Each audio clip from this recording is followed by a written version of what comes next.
Hello everyone. तो हम देख रहे हैं यूपीएससी का जीएस पेपर 3। उसमें से हमने देखा है डिज़ास्टर मैनेजमेंट, इंटरनल सिक्योरिटी और साइंस एंड टेक्नोलॉजी, ये भी देखा है हमने। तो अब हम स्टार्ट करने वाले एनवायरनमेंट में बायोडाइवर्सिटी आती है, इकोलॉजी आती है, तो वो सब हम देखने वाले हैं। तो कैसे एनवायरनमेंट को प्रिपेयर करना चाहिए, कितना महत्व है एनवायरनमेंट का यूपीएससी प्रिपरेशन में, मतलब प्रीलिम्स का वेटेज कितना है, मेंस का वेटेज कितना है, उसके अकॉर्डिंग हम पढ़ेंगे। और साथ ही साथ आज एक पीवाईक्यू भी देखेंगे कि कैसे लिखना चाहिए था। ये मैंने खुद से लिखा है, तो यहाँ पे आप सामने देख ही रहे हो, ये आज का पीवाईक्यू है। उससे पहले मैं आपको थोड़ा अप्रोच बताना चाहती हूँ, क्योंकि बाकी काफ़ी लोगों को ये दिक्कत आती है कि मतलब कैसे प्रिपेयर करना चाहिए। देखो सिंपल है, बेसिक बुक्स भी फॉलो करने हैं यहाँ पे। जैसे कि हम देखने वाले हैं 23 अगस्त से लेके 30 अगस्त। मैंने ज़्यादा टाइम इसीलिए लिया है ताकि हम अच्छे से प्रिपेयर कर सके। जो 2025 के लिए प्रिपेयर कर रहे हैं वो अभी से स्टार्ट कर सकते हैं, बिल्कुल डिले मत करिए। अभी तो 10 मंथ से भी कम टाइम हमारे पास रहा है, तो इसमें हमारा मेंस का प्रिपरेशन भी करना है, कंसाइज नोट्स भी बनाने हैं, और फिर जिसका सीसैट वीक होता है उनको सीसैट के ऊपर भी फोकस करना होता है। फिर आंसर राइटिंग प्रैक्टिस होती है, साथ ही साथ एसे राइटिंग प्रैक्टिस भी है। एसे राइटिंग का अलग ही तरीका होता है। जैसे कि हमारे जीएस 1, 2, 3 का कंटेंट, उसमें हम एसे में यूज़ कर सकते हैं, लेकिन आजकल अगर आप एसे का ट्रेंड देख रहे हो तो वो फिलोसॉफिकल बेसिस पे एसे आ रहे हैं। तो इसके लिए हमें कोटेशन होने चाहिए, हमारे पास एनेक्डोट होने चाहिए। तो मैं वो अलग से एसे के लिए अलग से एक वीडियो बनाने वाली हूँ कि एसे के लिए कैसे प्रिपेयर करना चाहिए। जब हम एसे चूज़ करते हैं तो कैसे एसे को चूज़ करना चाहिए, मतलब एसे का टॉपिक। मैं खुद कुछ दिनों से एसे के ऊपर प्रिपेयर कर रही हूँ, ताकि उसमें कुछ कोट्स, जैसे कि फिलोसॉफिकल टॉपिक आता है तो उसमें कैसे लिखना चाहिए। मोस्ट ऑफ द केसेस में ये होता है कि फ़िलोसॉफिकल ऐसे में हम शुरुआत तो कर सकते हैं, करने के लिए हमारे पास होता है कंटेंट, लेकिन जो बॉडी और कंक्लूजन करना होता है उस उतना लिखना, मतलब 10 या 12 पेज हमें लिखना होता है, तो इतना कंटेंट हमारे पास नहीं होता है। तो दिक्कत यही आती है फिलोसॉफिकल एसे में लिखने की। लेकिन अगर कोई ऐसा हमारे जीएस 1, 2, 3 पेपर से रिलेटेड कोई टॉपिक होगा तो उसमें हम आसानी से लिख सकते हैं, ठीक है। तो मैं उसके ऊपर, एसे के ऊपर पूरा एक वीडियो बना दूंगी, ज़्यादा नहीं, 10-15 मिनट का ही बनाऊंगी कि कैसे प्रिपेयर करना चाहिए एसे के लिए। और साथ ही साथ मैंने आपको इशिता मैम का ऐसे दिखाया था, मतलब मैंने अपने हैंड से लिख के यहाँ पे दिखाया था आपको। तो हम इस बार हम आदित्य सर का भी देखेंगे, और भी जो टॉपर होते हैं जिनको अच्छे खासे मार्क्स मिले हैं ऐसे में, तो उनके भी ऐसे हम देखेंगे, ठीक है। तो चलो देखते हैं। एनवायरनमेंट हम, जैसे मैंने अभी बोला, इसको अच्छे से प्रिपेयर करें, क्योंकि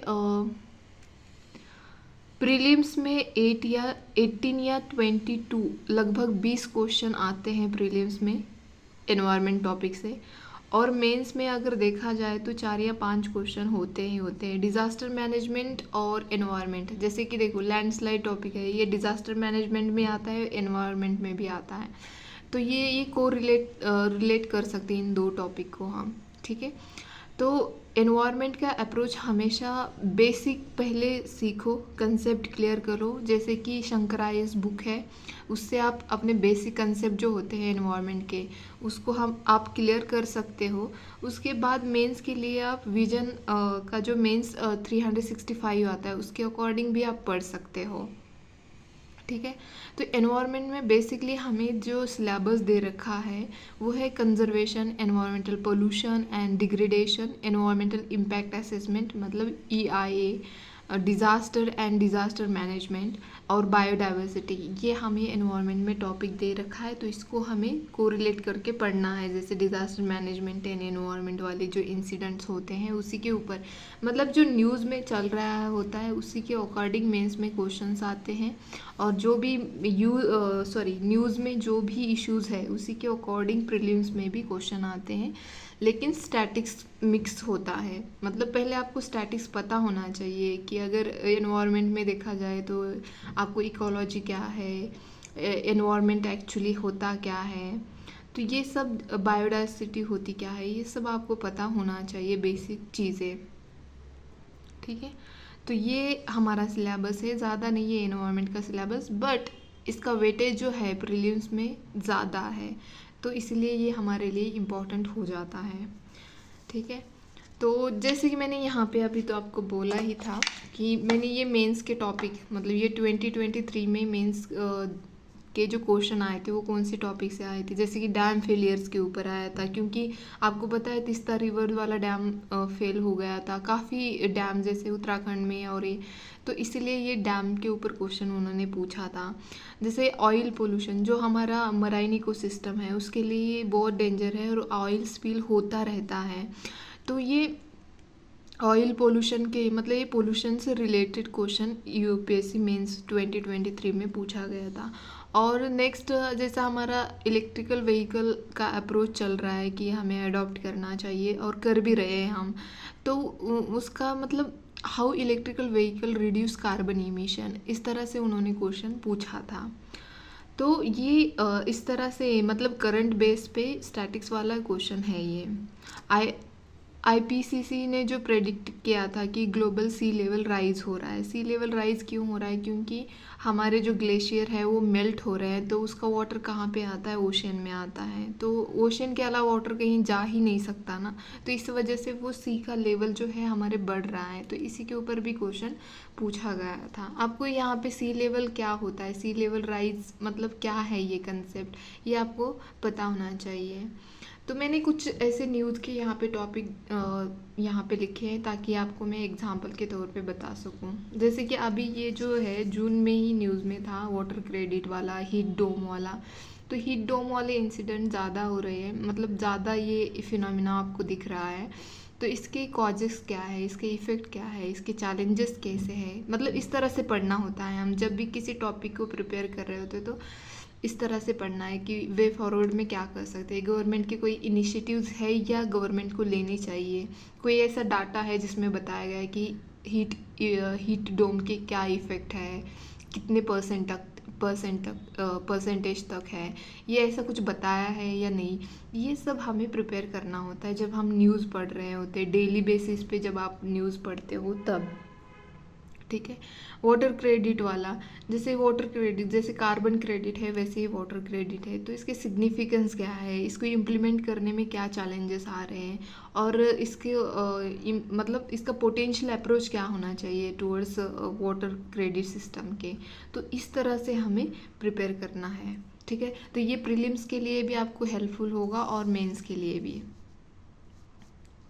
नेक्स्ट है इंडियाज़ क्लाइमेट एक्शन, ये बहुत ही इंपॉर्टेंट है क्योंकि हमने टारगेट्स रखे हैं, और क्लाइमेट चेंज वाला ऐसा टॉपिक है ये कि हमेशा न्यूज़ में रहता है, हर साल आपको देखा जाएगा। अगर आप इसको अच्छे से प्रिपेयर करके रखते हो ना, तो आपको मतलब सिर्फ रिवाइज़ करने की ज़रूरत पड़ती है, बार बार इसको पीछे मुड़ कर देखने की ज़रूरत नहीं है। जैसे कि यहाँ पे इंडियाज़ क्लाइमेट टारगेट्स, हमारा टारगेट क्या है कि 50% जो नॉन फॉसिल फ्यूल से हमें इलेक्ट्रिसिटी प्रोड्यूस करनी है बाय 2030 तक, मतलब 2030 तक हमें 50% जो है हमारी जो अभी जो हम एनर्जी कंज्यूम करते हैं तो वो नॉन फॉसिल फ्यूल्स पे होनी चाहिए, तो यही हमारा टारगेट है।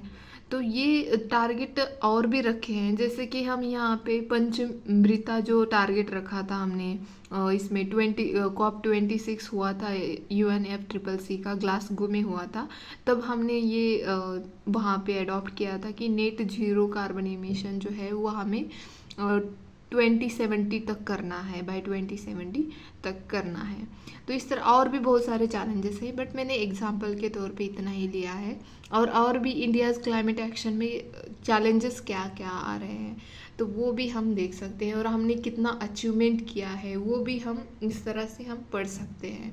ठीक है, तो ये एनवायरनमेंट को पढ़ने का एक तरीका मैंने आप मतलब मुझे जो सही लगा वो मैंने यहाँ पे बताया। अगर आपको और भी अप्रोचेस होते हैं, अगर वो अच्छे लगते हैं तो उस तरह से आप पढ़ सकते हो, हर किसी का अपना अपना अलग तरीका होता है, तो अपने तरीके से आप पढ़ सकते हो।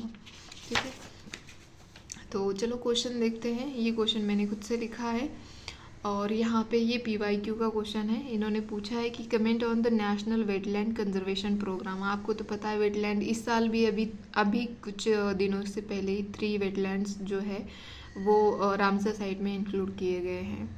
तो यहाँ पे इन्होंने वेटलैंड के ऊपर ही क्वेश्चन पूछा है। National wetland conservation programme initiated by the government of India and name a few India's wetlands of international importance in the Ramsar site। तो देखो वेटलैंड्स होते क्या है ये आपको पता होना चाहिए। वेटलैंड से रिलेटेड क्या क्या गवर्नमेंट ने इनिशिएटिव ले रखे हैं वो भी आपको पता होना चाहिए। उसी में से ये एक इनिशिएटिव है जिसके ऊपर ये UPSC ने क्वेश्चन पूछा है, ठीक है। Name a few India's wetland of international importance. तो कुछ ऐसे वेटलैंड्स जो है जो रामसर साइट में ऐड किए गए हैं तो उनका इम्पोर्टेंस बताना है यहाँ पे, ठीक है। तो यहाँ पे मेरा अप्रोच ये रहा। इंट्रोडक्शन थोड़ा ज़्यादा हो गया, हालांकि आप इसको कंसाइज भी कर सकती हूँ। जैसे कि मैंने यहाँ पे कुछ फैक्चुअल चीज़ें लिखी, उससे ही मैं अपना इंट्रोडक्शन वहाँ पे समाप्त कर सकती थी, लेकिन मैंने कुछ चीज़ें एक्स्ट्रा बताई। इसमें 2 टाइप के इंट्रोडक्शन मैंने जो लिखा है ये डाटा, इसमें 2 टाइप के आप इंट्रोडक्शन स्टार्ट कर सकते हो, मतलब 2 तरीके से। यहाँ पे मैंने लिखा है इन इंडिया 7 लाख वेटलैंड्स। ये 7 मैंने आंकड़ा में लिखा है, लेकिन आप इस तरह से लिखो ना, ये इस तरह से लिखो तो भी सही होता है, ठीक है। 7 lakh wetlands covering 4.86% of total geographical area, ठीक है। तो इतना भी लिख के आप स्टार्ट कर सकते हो, लेकिन मैंने आगे लिखा है कि wetlands the kidney of the earth's face major threats like pollution, encroachment and sea level rise. However, India initiated National Wetland Conservation Program in 1986 for safeguarding wetlands. तो इस तरह से आप लिख सकते हो, या अलग बस इतना ही कि ये प्रोग्राम के बारे में लिख सकते हो, ये वेटलैंड्स क्या है और ये प्रोग्राम कब स्टार्ट हुआ, इससे भी स्टार्ट कर सकते हो, ठीक है। दोनों ही तरीके सही है। फिर इसके ऑब्जेक्टिव क्या है, तो इसके ऑब्जेक्टिव यही था कि holistic conservation and restoration of wetlands, enhance ecosystem function जो होता है उसको बढ़ाना, improvement in biodiversity and ecosystem में इम्प्रूवमेंट करना, इन्हांस वाटर क्वालिटी को बढ़ाना, सॉइल कंजर्वेशन भी कर सकते हैं। लेकिन ये मैंने कुछ यहीं पे 4-5 अप्रोच लिखे हैं, मतलब ऑब्जेक्टिव, इसका मेन मुख्य उद्देश्य क्या है इस इनिशिएटिव का वो लिखा है यहाँ पे। फिर स्टार्ट किया, मतलब कमेंट बोला है इन्होंने, कमेंट बोला है तो सब कुछ इसमें आना चाहिए, जो कि इसका ऑब्जेक्टिव, इसके चैलेंजेस, वे फॉरवर्ड, ये सब आना चाहिए। ये कीवर्ड जो होते हैं ना, कमेंट, एक्सप्लेन या इलुस्ट्रेट या क्रिटिकली एग्जामाइन, तो इसके मीनिंग आपको पता होना चाहिए और इसके अकॉर्डिंग कैसे आंसर लिखना चाहिए वो आपको पता होना चाहिए। ये 15 मार्क्स वाला क्वेश्चन था, तो इसमें हमें ज़्यादा लिखना है। तो यहाँ पे मैंने लिखा कि नेशनल वेटलैंड कंजर्वेशन प्रोग्राम जो है ये क्या हुआ था, इन्होंने मर्ज कर दिया था किसके साथ, national lake conservation plan were merge into national plan for conservation of aquatic ecosystem. इस तरह से इन 2013 में इन्होंने इसको मर्ज किया था, किसके साथ, ये नेशनल लेक कंजर्वेशन प्लान के साथ, ठीक है। और एक नया अलग सा बना दिया था यहाँ पे in 2000 under the ministry of environment, forest and climate change. यहाँ पे मिनिस्ट्री लिखो या ना लिखो, ये it's up to you, okay. अगर आपको पता है तो लिख लो, नहीं पता है तो कोई बात नहीं है, और वैसे लिखना ज़रूरी भी नहीं है। फिर कंजर्वेशन अप्रोच क्या होना चाहिए, यहाँ पे मैंने फर्स्ट इसमें लिखा है डेवलपिंग बेस लाइन इंफॉर्मेशन। जो बेस लाइन इंफॉर्मेशन होते हैं उसी के अकॉर्डिंग डेवलपिंग करनी चाहिए, जैसे कि वेटलैंड ब्रीफ डॉक्यूमेंट, वेटलैंड के बारे में एक ब्रीफ डॉक्यूमेंट होनी चाहिए। Rapid assessment of wetlands condition, wetland किस कंडीशन में है उसकी असेसमेंट करनी चाहिए, जैसे कि वेटलैंड हेल्थ कार्ड, जैसे कि सॉइल हेल्थ कार्ड है वैसे भी वेटलैंड का हेल्थ कार्ड होना चाहिए असेसमेंट करके। थर्ड, यहाँ पे stake holder platform to enable collaborative and participatory management, wetland Mitra है तो वैसे भी होने चाहिए कि ये सब वेरियस स्टेक होल्डर एक साथ आके अगर वो पार्टिसिपेट करते हैं कि वेटलैंड को कैसे मैनेज करना है तो वो बहुत अच्छे तरीके से हो जाता है, तो ये एक बहुत अच्छा अप्रोच है। Addressing wetlands biodiversity and ecosystem services, तो इसके लिए एड्रेस करने के लिए क्या होना चाहिए कि वेटलैंड इंटीग्रेटेड मैनेजमेंट प्लान भी होना चाहिए, ठीक है। तो ये अप्रोच ऐसा होना चाहिए कि कैसे हम वेटलैंड्स को कंजर्व करते हैं। कमेंट बोला गया है तो इसलिए हमें यहाँ पे हमारा अप्रोच भी बताना ज़रूरी था। नेक्स्ट है example of India's wetland of international importance. जैसे कि उन्होंने क्वेश्चन में ही पूछा है कि इंडिया के वेटलैंड जो है वो इंटरनेशनल में रामसर साइट में ऐड किए गए हैं, तो उनके बारे में हमें यहाँ पे लिखना है। तो वो मैंने यहाँ पे लिखा है। करंटली यहाँ पे अभी अगर रिसेंटली देखो ना, इसी मंथ या उसके पिछले मंथ, मतलब जुलाई अगस्त के अकॉर्डिंग हमारे इंडिया में 85 वेटलैंड्स है designated as a wetlands of international importance under the Ramsar site, ठीक है।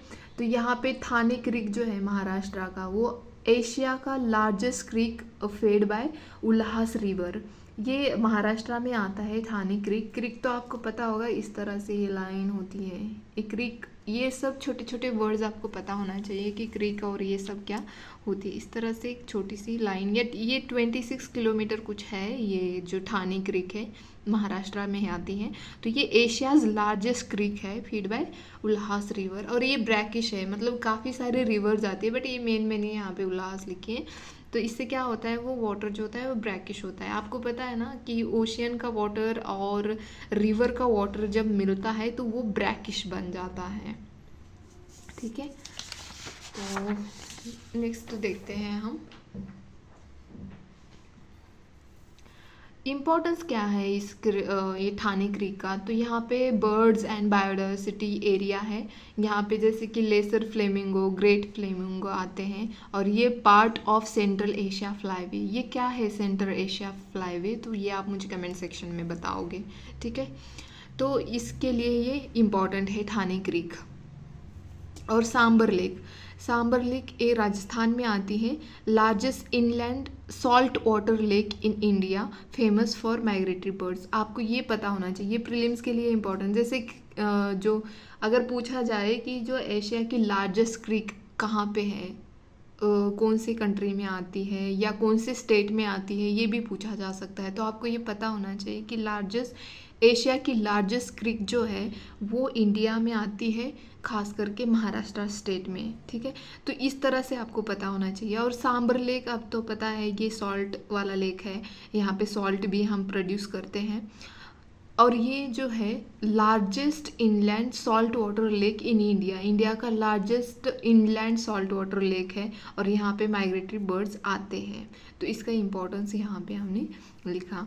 और लोकतक लेक जो है वो मणिपुर में आता है, only floating national park in the world, पूरे वर्ल्ड में ये इकलौता फ्लोटिंग नेशनल पार्क है जिसका नाम है कैबुल लामजाओ। ये फेमस किस लिए है, यहाँ पे फुंडीज, मतलब वो लेक ऐसे लेक है, मतलब ऐसे लेक है, उसके अंदर ये फुमडी जैसे बनती है, और ये फुमडीज के ऊपर ये शंघाई, जो ये संघाई या आपके अकॉर्डिंग प्रोनाउंस करना है, तो संघाई जो डियर है वो स्पेसीज यहाँ पे ले रहती है, और ये स्पेसीज एंडेंजर्ड है। तो ये यूपीएससी के प्रीलिम्स के लिए इम्पॉर्टेंट है, ठीक है। ये जो भी इंफॉर्मेशन है यूपीएससी प्रीलिम्स के लिए बहुत ज़्यादा इम्पॉर्टेंट है।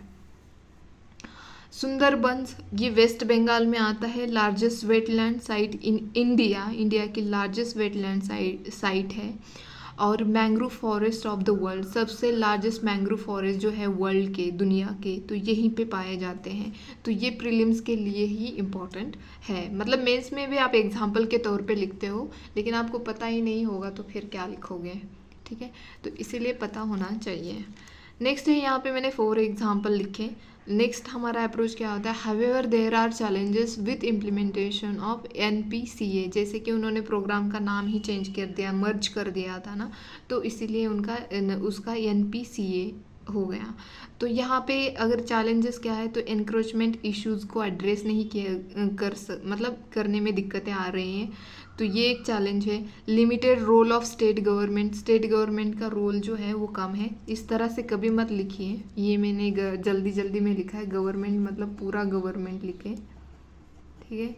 इस तरह से कभी मत लिखना, ये शॉर्ट फॉर्म कभी मत लिखना, ठीक है। नेक्स्ट चैलेंज है lack of research and development, यहाँ पे रिसर्च एंड डेवलपमेंट की कमी है। और दूसरी बात यह है कि कम्युनिटी पार्टिसिपेशन होना चाहिए, वो लिमिटेड है।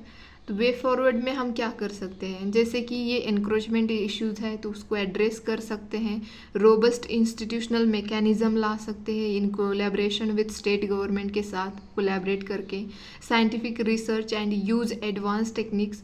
एडवांस टेक्निक्स आज के टाइम पे बहुत सारी है तो उसको भी हम यूज़ कर सकते हैं और जो ये चैलेंजेस है उसको एड्रेस कर सकते हैं। इफ़ेक्टिव वेटलैंड मैनेजमेंट मैकेनिज्म होना चाहिए। Spreading awareness among community of wetlands importance, wetlands का कितना ज़्यादा इम्पोर्टेंस है ये हमें कम्युनिटी को बताना चाहिए, इसके बारे में उनको अवेयर करना चाहिए ताकि वो भी पार्टिसिपेट कर सके अच्छे से, ठीक है। और लास्ट में मैंने यहाँ पे कंक्लूड किया, दिस वुड हेल्प, अगर ऐसा हम करते हैं तो ये अर्थ के किडनीज का फंक्शन जो है उसको रिस्टोर कर सकते हैं। वेटलैंड्स को ही बोला जाता है ना अर्थ की किडनी, और लंग्स कहाँ पे है अर्थ के, वो अमेज़ॉन फॉरेस्ट को बोला जाता है, ठीक है। तो ये हमारा क्वेश्चन था PYQ का जो मैंने खुद से लिखा था। होप कि आपको सही लगा तो आप बता देना कमेंट बॉक्स में, और प्लीज़ लिखते रहिए, पढ़ते रहिए, और बेसिक बुक को बिल्कुल इग्नोर ना करें। मार्केट में बहुत सारा मटेरियल अवेलेबल है, कंफ्यूज ना हुए, और एट द एंड में ऐसा ना हो कि आप जस्ट मटेरियल कलेक्टर ही बन गए हो, नहीं, बट आपको असली में कलेक्टर बनना है। तो एक ही सोर्स फॉलो करो, प्रैक्टिस करते रहो। अगर कहीं पे आपको कंसेप्ट नहीं समझ में आती है तो यूट्यूब पे बहुत सारे अच्छे अच्छे टीचर हैं, उनसे आप वो समझ सकते हो, लेकिन बुक्स को इग्नोर मत करें। जैसे मैंने अभी आपको बोला है कि एनवायरनमेंट के लिए शंकर IAS से पढ़े, और जो करंट अफेयर्स के लिए जो भी आप वेबसाइट फॉलो कर रहे हो, जैसे कि मैं विजन की कर रही हूँ, कोई इनसाइट की करता है, कोई ओनली IAS को फॉलो करता है, तो इट्स अप टू यू। देखो सिमिलर ही होता है, ज़्यादा इसमें डिफरेंस नहीं होता है। आप किसी की भी फॉलो कर रहे हो तो फॉलो करें। और प्रीलिम्स के लिए जो डेली क्विज़ आते हैं, फोरम IAS की आती है, इनसाइट की आती है, विजन के आते हैं, अब ओनली IAS के आते हैं, तो आप किसी के भी डेली क्विज़ जो होते हैं वो भी फॉलो करें, सॉल्व करते रहिए। और कंसेप्ट बहुत इंपॉर्टेंट है, कंसेप्ट को कभी इग्नोर मत करना, कंसेप्ट क्लियर करिए। अभी टाइम बहुत अच्छा खासा टाइम है, बिल्कुल वेस्ट मत करें, पूरे फोकस के साथ अपनी पढ़ाई जारी रखें, क्योंकि डिस्ट्रैक्शन के लिए बहुत सारे सोर्सेस आज के टाइम में अवेलेबल है। अगर कोई आपके पास में भी दोस्त नहीं है ना, तो बट आपके पास फ़ोन है तो आप ज़रूर डिस्ट्रैक्ट हो जाओगे। तो डिस्ट्रैक्शन के लिए बहुत सारी सोर्सेस अवेलेबल हैं, और हमारे पास एक ही लाइफ है, और सारा ज़िंदगी हम UPSC प्रिपरेशन में नहीं डाल सकते हैं। तो जो भी है, जितना भी है, जल्दी से जल्दी क्लियर करने की कोशिश करेंगे, अच्छे से प्रिपेयर करके। और वैसे मैं आपको ये बात बता रही हूँ, लेकिन मैं ही खुद एक एग्ज़ाम्पल हूँ कि मैंने अपनी ज़िंदगी के 8 साल UPSC की प्रिपरेशन में ही लगाए हैं। तो ऐसा ना करें। मैं ये नहीं बोलती, आपको डिमोरलाइज नहीं कर रही हूँ बिल्कुल भी, बट बहुत सारे अदर चीज़ें हैं ज़िंदगी में करने के लिए, बस यही इकलौता नहीं है। बट मेरे पास कोई और ऑप्शन नहीं था, कोई बी प्लान मैंने सेट नहीं कर रखा था, और ना ही मैं खुद से ही नहीं करना चाहती थी बी प्लान, तो इसलिए नहीं किया। बस मेरा कहने का मतलब यही है कि जितना ये प्रिपरेशन ऐसे मतलब अभी रियलाइज़ होता है मुझे, अगर आप अच्छे से 1 साल पूरा दे दो ना और पूरा सिलेबस कवर करते हो आप, तो मुझे नहीं लगता कि आप क्लियर नहीं कर पाओगे। कोई भी इंसान क्लियर कर सकता है, प्रीलिम्स, मेंस और इंटरव्यू तीनों स्टेज जो है वो पूरे क्लियर कर सकता है, लेकिन आपका डेडिकेशन भी वैसे ही होना चाहिए, और स्मार्ट स्टडी तो होनी चाहिए। बिल्कुल ऐसे नहीं कि हाँ एक पेज पढ़ने में पूरा दिन डाल दिया हमने, ऐसे नहीं कर सकते। तो बस कुछ कहना, इतना ही कहना था। काफ़ी लोग, और एक प्रॉब्लम है कि काफ़ी लोग आंसर राइटिंग ही नहीं करते हैं, और मैंने खुद ही पहले 2 साल तो इसी में गवा दिए, और जब मौका मिला तभी चौका भी मार नहीं पाए, क्योंकि हमने प्रैक्टिस ही नहीं की थी। राइटिंग प्रैक्टिस बहुत इंपॉर्टेंट है, आप लिखते हो ना वो चीज़ें याद रहती है, और वो इवेंचुअली आपको प्रीलिम्स में भी वो बेनिफिट देता है। आपने देखा है कि कोई एक ऐसा टॉपर है जिसने इंटरव्यू दे रखा है, लेकिन उसके लिए प्रीलिम्स के लिए बस 1 महीना था, 1 ही मंथ था उसके पास, लेकिन उसकी प्रीलिम्स क्लियर हो जाती है, और हम पूरे साल पढ़ के भी हमारी प्रीलिम्स क्लियर नहीं होती। इसका रीज़न ही वही होता है कि उसने वो 3 स्टेजेस में ना बहुत अच्छे से पढ़ाई की होती है, तो इसलिए उसको लास्ट में 1 मंथ में सिर्फ रिवाइज करना होता है। उसके नोट्स और ये सब तो ऑलरेडी बन रखे हैं, उसको सारी चीज़ें अगर आप ऐसे पूछोगे ना तो वो मुँह से ही मतलब ऐसे ही बता देगा पूरे डेट के साथ। तो इतना अच्छा खासा प्रिपरेशन हो रखा होता है, इसीलिए उनकी प्रीलिम्स क्लियर होती है। इवन अगर कोई मेंस भी देता है और मेंस क्लियर नहीं होता, लेकिन उसकी प्रीलिम्स नेक्स्ट ईयर पे क्लियर हो जाती है, क्योंकि उसने मेंस का अच्छा खासा प्रिपेयर कर रखा होता है। अच्छी खासी चीज़ें याद रखनी होती है हमें, क्योंकि लिखना होता है ना। अगर चीज़ें याद ही नहीं तो लिखोगे कैसे। फैक्ट्स होते हैं, जैसे कि अभी हमने देखा, यहाँ पे देखो कि लार्जेस्ट इनलैंड सॉल्ट वाटर है सांबर। अगर ये फैक्ट्स हमें पता ही नहीं है तो हम लिखेंगे कैसे। तो वैसे ही होता है। तो मेंस की प्रिपरेशन बहुत इंपॉर्टेंट है प्रीलिम्स क्लियर करने के लिए।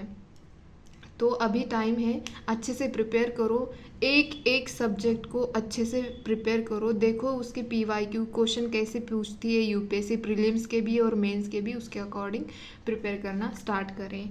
ठीक है, मेरे पास इतना ज़्यादा टाइम नहीं है कि मैं आपको अभी बताऊं, क्योंकि मुझे मेरा ऑप्शनल भी प्रिपेयर करना है, साथ में GS सारे GS प्रिपेयर करने हैं, और एसए का भी प्रैक्टिस चल रही है मेरी। मैंने जैसे अभी आपको बोला था कि एसए का मैं बताऊंगी, तो 100% मैं बताऊंगी, और मुझे लगता है कि उससे आपको ज़रूर बेनिफिट होगा।